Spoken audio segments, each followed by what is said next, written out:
കേസിൽ നടൻ ബാബുരാജിന് മുൻകൂർ ജാമ്യം. യുവതിയെ സിനിമയിൽ അവസരം വാഗ്ദാനം ചെയ്ത് പീഡിപ്പിച്ചു എന്ന കേസിലാണ് മുൻകൂർ ജാമ്യം. പരാതി നൽകാനുള്ള കാലതാമസം പരിഗണിച്ചാണ് ഹൈക്കോടതി നടപടി. ഷബ്ന സിയാദ് ഉണ്ട് വിവരങ്ങളുമായിട്ട്. ഷബ്ന, ജാമ്യം നൽകിക്കൊണ്ട് ഹൈക്കോടതി എന്തെല്ലാമാണ് പറഞ്ഞത്?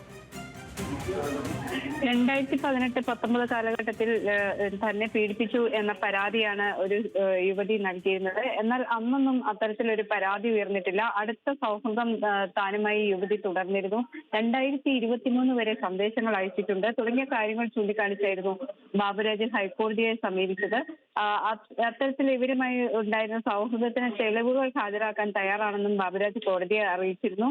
യുവതിക്ക് നേരെ ബലപ്രയോഗം ഉണ്ടായിട്ടില്ലെന്നും ആയിരുന്നു ഈ ഹർജിയിൽ പറഞ്ഞിരുന്നത്. മുൻ ജീവനക്കാരിയാണ് ഇത്തരത്തിൽ ഒരു പരാതി നൽകിയത്. ഈ പരാതി കെട്ടിച്ചമച്ചതാണ് എന്നായിരുന്നു ബാബുരാജിന്റെ വാദം.